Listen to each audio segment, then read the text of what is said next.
This is Twisted Travel and True Crime. Welcome aboard. Let me entertain you with crazy travel stories, true crime stories, and survival stories from all over the world. I've covered insane asylum murders, being buried alive, a crazy trip to Kinky Cottage, as well as being trapped under 100 feet of water for 60 hours. I can't forget to mention plots for financial gain, serial killers, and so much more. Please listen to Twisted Travel and True Crime on your favorite podcast platform.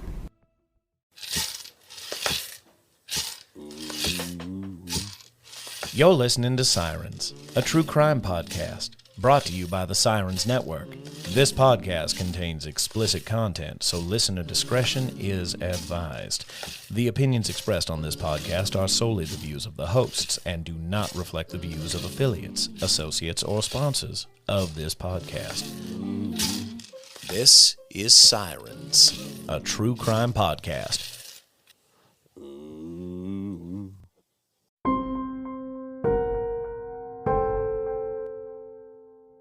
And we are back with another episode of the Sirens podcast. I am here again with Professor Mandy McNeely. Over the years, there has been some confessions. In this case, Tommy Lee Sells and Jeremy Jones. Both of these men actually confessed to kidnapping and eventually murdering the girls. And then recanted. We're going to talk about Jeremy Jones. Yes. Let's kick it. Kick it. Well, Jeremy Jones, he is an interesting person.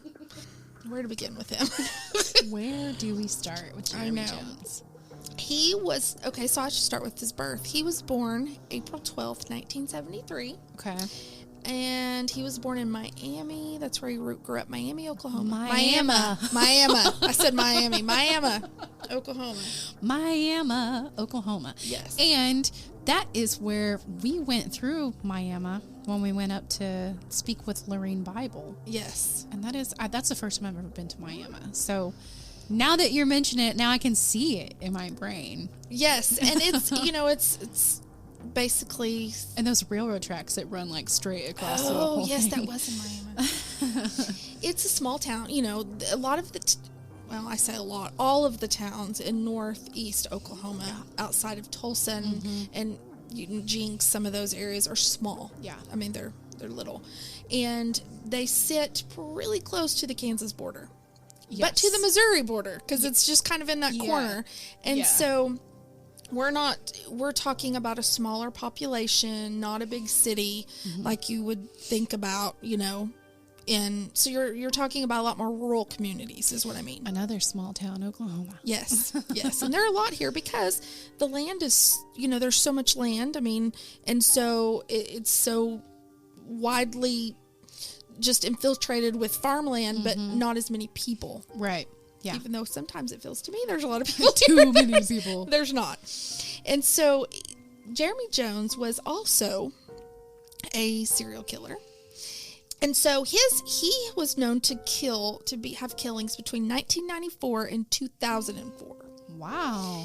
He claimed to 21 people he've killed. Here we go with the claiming again. Yes. Okay. In 5 states in 12 years. Oh my gosh. So he is known to be in Louisiana, Georgia, Kansas, Alabama, and Oklahoma. Now, it's interesting because when you look up the crimes and where they say he's went through, Oklahoma is not on there. What? Which is interesting to me on everything I found, but obviously it is. Yeah. I think one of the states that I saw that he committed the most crimes was Georgia. Wow. Okay. It was Georgia that I saw.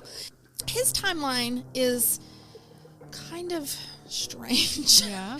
Because he lived in Miami, Oklahoma, and until he was 20, I think he was around 27, he fled from Oklahoma in December of 2000 because he was wanted on a rape charge. Okay. So that obviously would be a crime here in Oklahoma. Right. So I don't know. It's a rape charge. I guess we never convicted him. Yes. That's yes. probably why. Yeah. And so he decided he did not, they were chasing him, trying to track him down, the police, and so he wanted to take off. So he took off and went to Joplin, Missouri. Okay. For a short time. While he was there, he met a Missouri inmate's mother in supposedly a bar. Weird, but okay. I don't know if he met her before that, or how he had met her originally. If he met her there, I don't know. Oh, that's strange. But so he ended up convincing her to give him the identity of her son. What? Yes. What? Who was in prison? Who was in prison? What? And you can Google actually her son, the real person. And so he said, "Well, yes, I will take that because I don't want to keep mine because they're going to get me on this rape charge." And so he became John Paul Chapman. Okay. All right.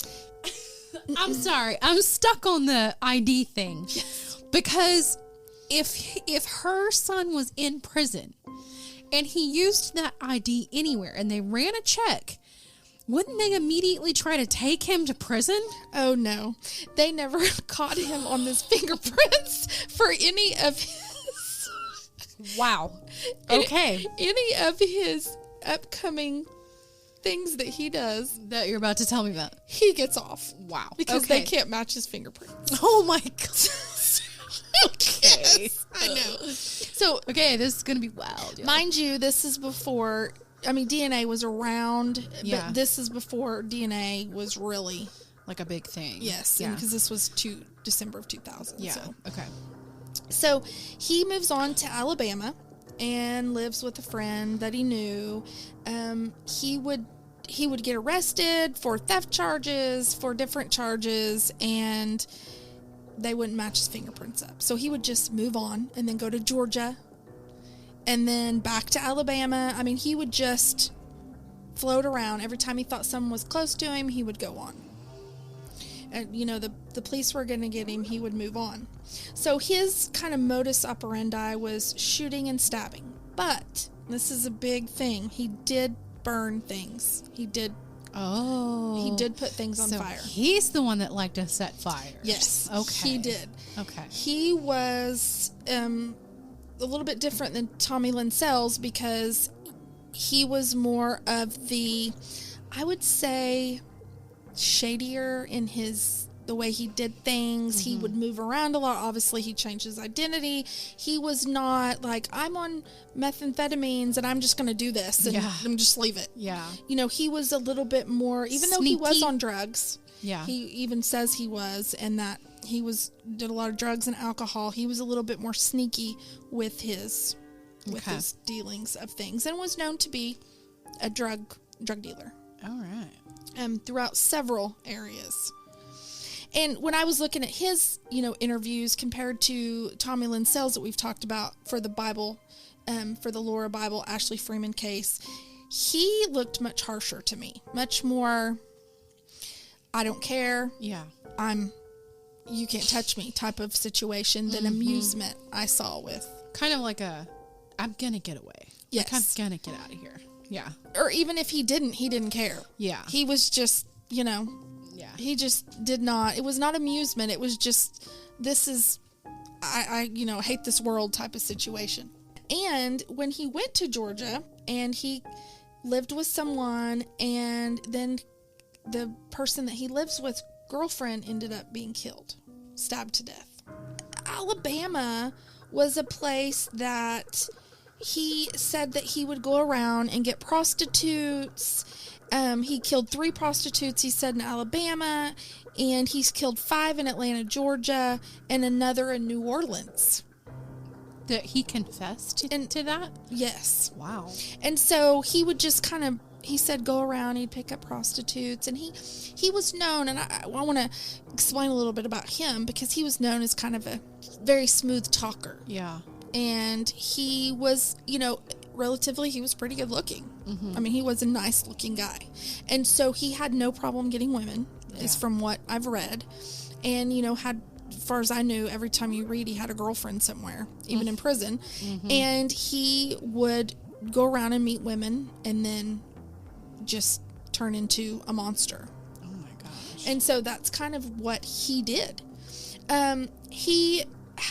He would come and confess a lot of times to a lot of different crimes because he claimed, you know, the 21 people in 5 different states in 12 years because he said he wanted to get all these special privileges when he was in prison. And like so, what? He wanted to get phone privileges. He wanted to be able to have his mother and his girlfriend call and come see him. He thought that he would get this by confessing to these things. Okay. And so there's really no proof to the prostitutes. There's really no proof to a lot of these things because he would just leave and move on, or, you know, before he was caught. And he just... Could they even really put him in these areas when these things happened? Well, they could, but he would say, oh, yes, I did that. And then he would go back and say, I didn't do that. I don't know what you're talking about. Split personality and disorder? He would ramble, they said, a lot. And they said he would talk for hours and hours and hours and hours when they would question him. Well, I mean, if you're getting out of your cell, you might as well keep going as long as you can. I know. So, oh my gosh. But, you know, and to go back a little bit, in 1992, this is when he would have still been living in Miami, he said he stalked, tried to rape, then stabbed a girl named Jennifer Bryan Judd, 20 years old, in Baxter Springs, Kansas. Okay. Which would not be that far from where he lived. All right. So... He tried. Obviously wasn't successful. Then he stabbed her to death. Oh. He did. And so this is one that he confessed to. There was a girl named Tina Mayberry outside a Douglasville bar. She walked outside and came back in the bar that they were at and had been stabbed. And he was known to have went to that bar that night. So he's confessing to some of these. Yes. But they're kind of just taking it as, oh, well, he was known to have been there. And he's confessing to it, so it must have been him. Well, and it's hard to get a timeline on him because he was all over the place. Yeah. And so when you look at a timeline, and I looked, you know, and I researched like where he was at certain times, it's really hard to get what he did when. Oh, man. And anything that was going on in that area, he would pretty much confess to. And so, and in fact, there was another case. Her name was Patrice. I'm not sure how to say her name. Indri. She was 38, a hairdresser who owned her own salon in Georgia, Forsyth County in Georgia. And she disappeared and was killed, was murdered. There was money taken from the till because they were wondering what was the cause. And there was money taken from the till. Her murder has never been solved. But they said he confessed to that one and said he was in the area and he wanted the money. Okay. So he robbed her. That makes me wonder if he knew that the money had been missing from the till, and they would be like, oh, well, he wouldn't have known that. But yeah, it's very interesting. It's easy to get information in prisons. Like, information, you basically can pay for it. Yes. In prisons. Yes. And so with him, you know, if you ever look at an interview he did, I mean, he's just talking and talking and talking and talking. And so, he liked to, now I did read this. They said he liked to date accomplished women. I don't think these are the women he killed or even confessed to killing, but he liked to date women. Like, one was a nurse. They said one was in her doctorate because it would make him feel normal, he said, and make him look normal and make him look like he was not who he was. Uh-huh. He wanted to be seen as this normal charismatic guy. Well, you can definitely see if he did actually kill those working girls, you can definitely see the vast difference in the women that he's willing to kill versus the women that he wants to date. They're like complete opposites. Yes. On the opposite spectrum. Now, I don't know about the attempted rape in Oklahoma, if that was more someone when he was young. Yeah. Someone he knew from high school, or, I don't know. I'm not sure about that one, because there's really not that much information about that one. But it seemed that as he got older, that's kind of his MO. Yeah. Was to search girls out like that. And so when he went to Georgia, and he says he went to Georgia in May of 2002. And he went from an offer from a guy he met at a bar. And so he met a guy at a bar, and the guy offered him to work as a welder. Okay. And so he went with him to Georgia, and that's how he ended up in Georgia. And so from a young age, he was really more about petty theft, car thefts, break-ins, indecent exposure even. Oh my gosh. Yes. Baxter Springs, in the 1992 case I was just talking about, Baxter Springs, Kansas, it said a friend's wife was stabbed to death, but there was never a suspect in the case. But he confessed to it. Yes. Okay. He said he was pulled over. Now this is where we get into the Ashley Freeman Laura Bible case. Okay. He said he was traveling through. He was pulled over near the house of Ashley Freeman. Okay. For being intoxicated. Right. The day after the murders of the parents and the kidnapping of the girls. Right. He said he committed the crime. Though no charges were brought against him, he said he committed the crime for drugs-related incidents, and that he took the girls and shot them in the head and threw them in mines near Kansas and Pitcher, Oklahoma. How... He was in prison when he confessed. He had already been in prison for a while when he confessed to that one. Well, and that is corroborated, though, right? Didn't he... Yes, get taken in. That's in police records. He was there. That is correct, because he was pulled over on a drunken driving charge. Right. So yeah, he was actually there. So that's pretty interesting, because he was actually there, and so it wasn't a Tommy Lynn Sells thing where he's like, I'm there, but he, would have been hard really, for him. Yeah, really far away. And he might have went through that area, but to stop and be able to do all that in that short time, he claimed that the dad, Danny Freeman, owed them money for drugs, and that's why he went and did that. He owed drug money, and he was given the task of going to get it. He confessed to killing Danny and Kathy Freeman, and he said he was surprised to find Laura and Ashley at the residence, according to the Tahlequah Daily Press newspaper. With him, more so than Sells, because I don't believe the time frame with Sells was very, gave him a lot of time, gave him a lot of room to do that. Yeah. But with Jeremy Jones, he was a known local drug dealer. He was from the area, close to the area. He also was known to... I'm not sure what happened, but I think he was known to have hurt or done something to or killed another person in Pitcher, Oklahoma, named Justin Hutchings, who was 19. Really? And I don't know what year that is, but I can find out. But so he knew the area, obviously. Yeah, for sure. And well, I mean, being from Miami, Pitcher is not that far away. No. And so if you're already into that stuff, that kind of lifestyle, you're probably making rounds, all over the place up there. And it's like Pitcher and Miami and Veneta and Welch, all of those places are really close to each other. And we even accidentally crossed into Kansas. Yes. Going through Pitcher. Yes. I was just trying to turn around. I was like, oh my gosh, we're in Kansas. I know. And it's just a little sign, and there you are. You wouldn't know if you...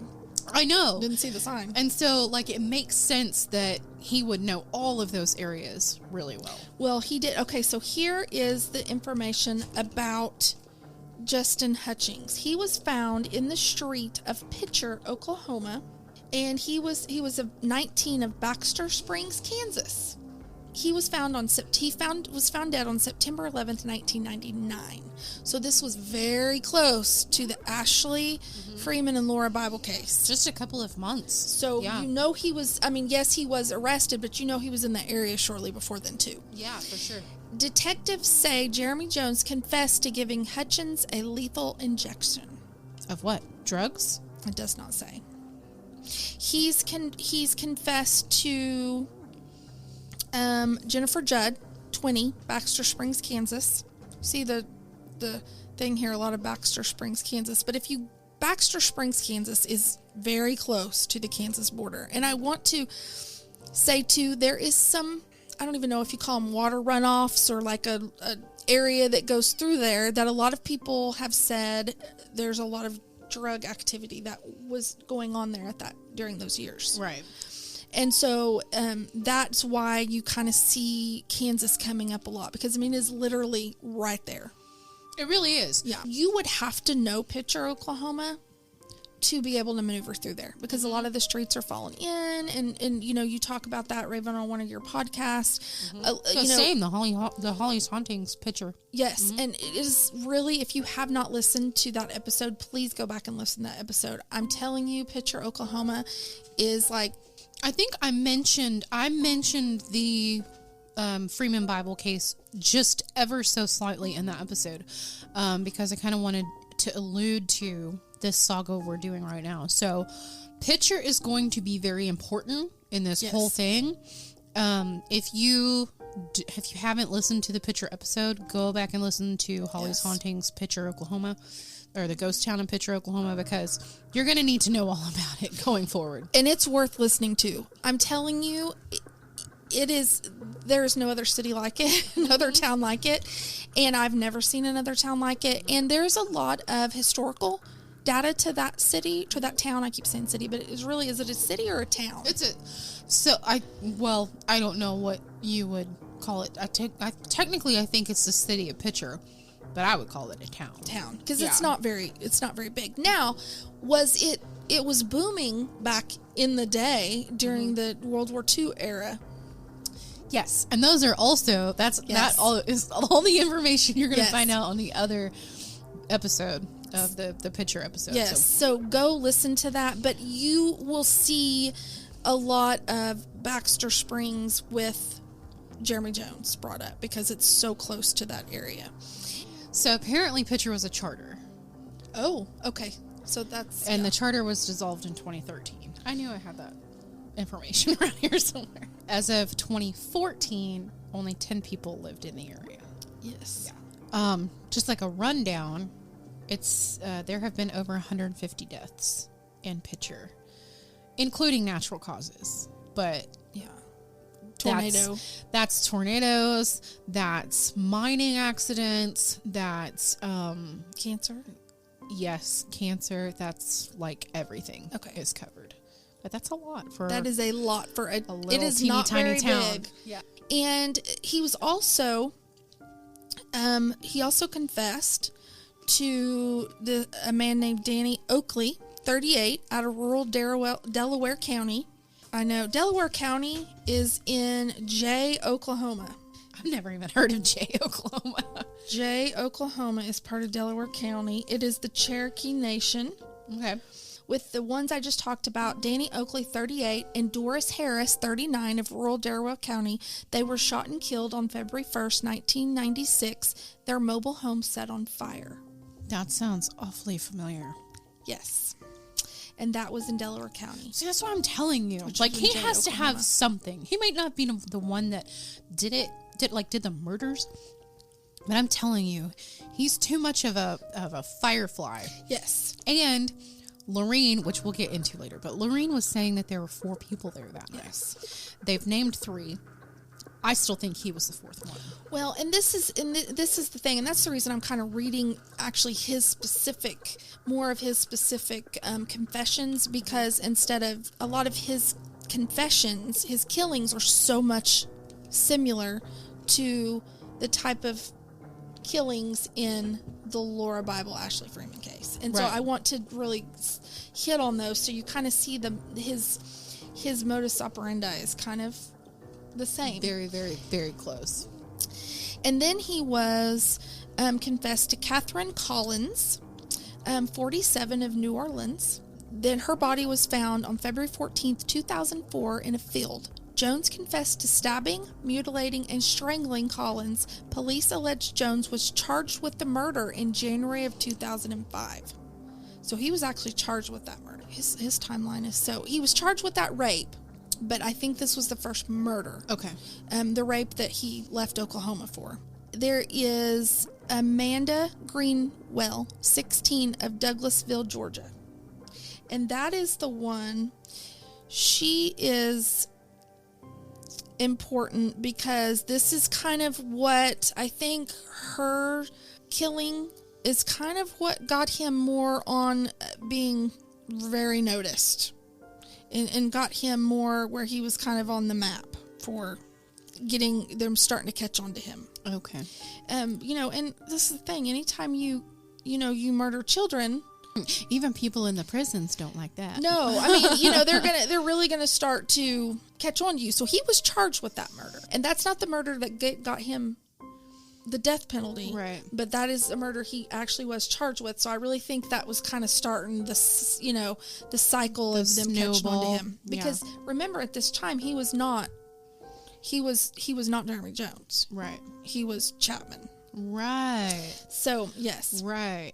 Yes, I think at some point when they started catching him on these murders I'm talking about right now, they ended up saying, okay, this is not who he says he is, because this guy's in prison. Right. And so with Amanda Greenwell, the one he was charged with in Douglasville, Georgia, 16, she disappeared in March 2004 from a Douglasville mobile home park. Yes. She was found strangled and stabbed to death. Now, you see a lot of stabbings, a lot of strangulations. Mm-hmm. Wait, what year was this one? This was in 2004. Okay. So the Freeman Bible stuff happened in the end of 99. Mm-hmm. When he was in Oklahoma. Yes, but if he had something to do with that, even if he was low man on the totem pole of the group that was there, and he just simply set the fire, we are seeing a development here of getting more brazen in what he's doing. Yes, because it started, and that's a lot of times that's, I wouldn't say normal behavior, because it's never normal, but normal behavior in someone that is going to become a serial killer. The escalation, right? And I think I see him as a little bit more of a follower when he was young. Yes. Not kind of like learning the ways. Yes.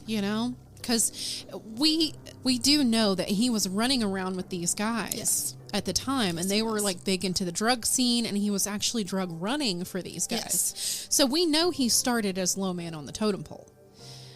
But there was a point in which he crossed that line, probably the rape, that was only a year later, that, maybe he saw what happened with the Freemans and Laura, and then kind of was like, I want to be in charge.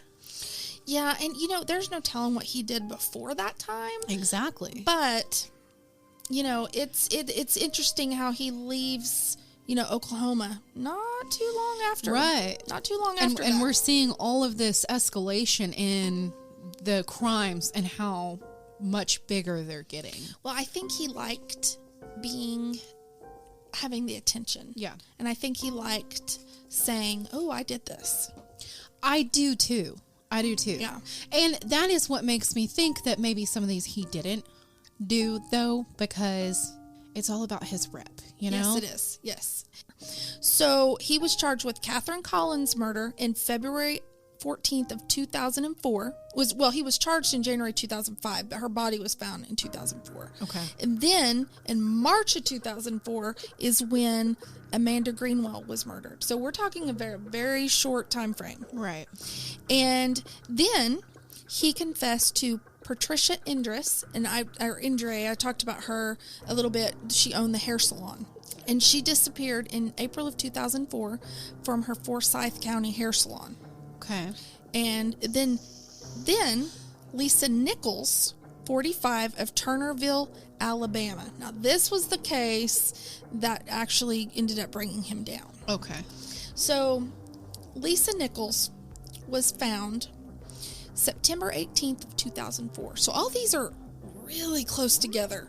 So these happened in Georgia and Alabama? Alabama and Georgia. All of Okay. these. Okay. Well, now, Catherine Collins was New Orleans. Okay. So, But I don't know if he was just taking a trip there or what. But all of these are kind of clustered. Yes. Okay. And so Lisa Nichols was found shot to death and her body set on fire. Man, this guy, I'm telling you, he's a firefly. And he was convicted on 4 counts of murder and sentenced to death. So he was actually sentenced to death for this crime. He did appeal his case in 2010 for the death sentence, but was unsuccessful, and his sentence was upheld by the 2010 Alabama Appeals Court, and he is at this time sitting on death row. He was sentenced to death on November 29th, 2005. And I think I said that, but I wanted to make sure. So there's a lot of cases that with him that he confessed to, but, he was only charged with a couple of them. Right. I mean, whether he had anything to do with the Freeman Bible case or not, you can still see this evolution. And everything is so similar.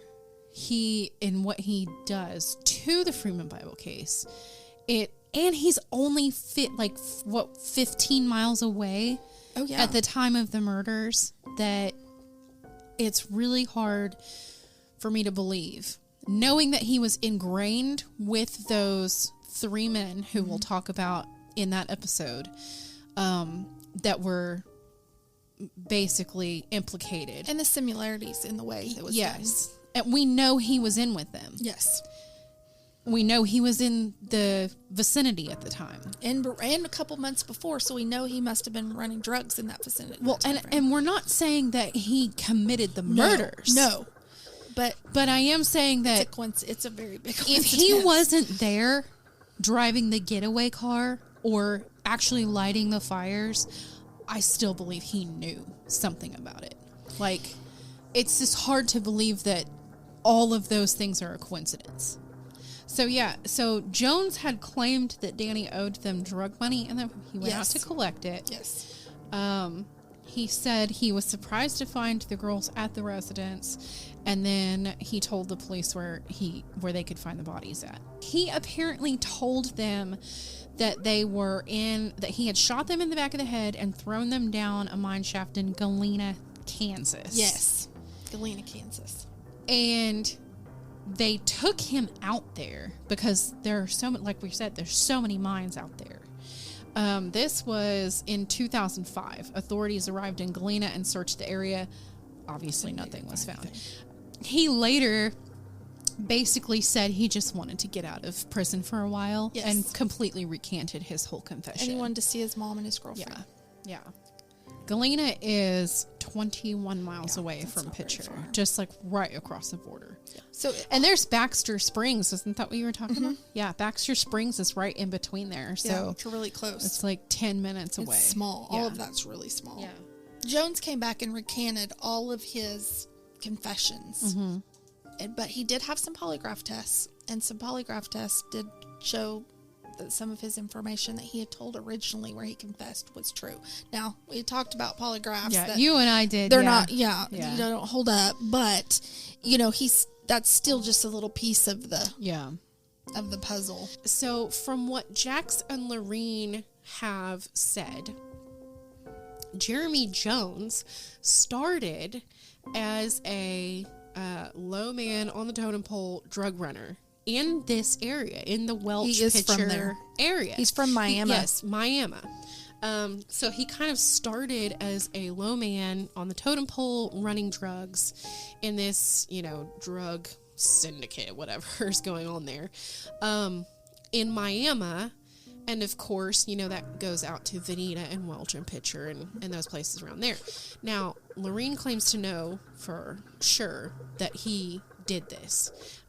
She spoke with his girlfriend, ex-girlfriend, or something like that. So I will, at this point, hand it over to Lorene and let her tell you a little bit about that. Okay, Jeremy grew up in Miami, Oklahoma. He was a very bad young man. My niece went to school with him in Miami. Wow. And she said he would do it. I mean, we met with his girlfriend at the time. It took her dad to tell Jeremy, if you don't leave my daughter alone, I'm going to kill your ass. Wow. And he moved her totally away from here. Was he kind of stalking her? Oh, he was. Oh, yeah. She is, by the time we talked with her, she was the highest nurse that you can get in Oklahoma Heart. And that's when they put the one over in Arkansas. I don't know whether it's Fayetteville or wherever. Mm-hmm. Yeah. And she met with us and she said, that's a time in my life that I went against my parents, dating Jeremy, because he was a bad boy. Yeah. And they're like, girl, he's going to get you in trouble. And she said, I got with him. I told my parents, no, he loves me. But she said, all he did is control me. You'll do what I want, how I want. Yeah. And I said, okay. I said, well, I'm sorry for you that you went through that with him, but I just need to pick your brain. Yeah.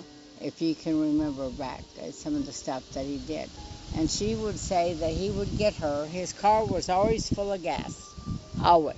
Delivery. Oh. And I said, well, she said, we'd pick up stuff here in Drug Petro. runner.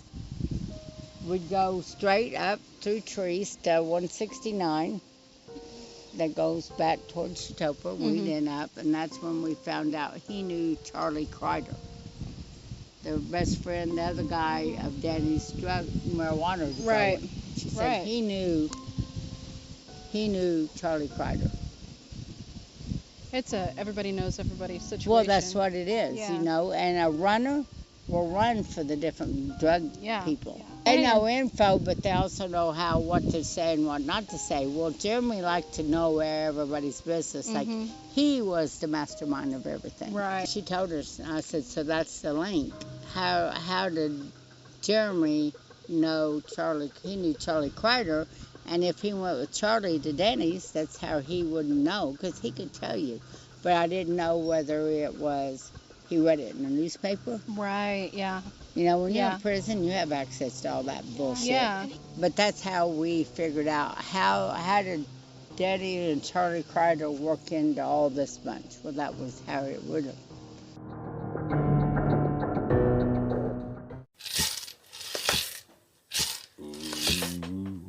You've reached the end of our episode. All suspects are innocent until proven guilty in a court of law. Join Raven next time on the Sirens Podcast.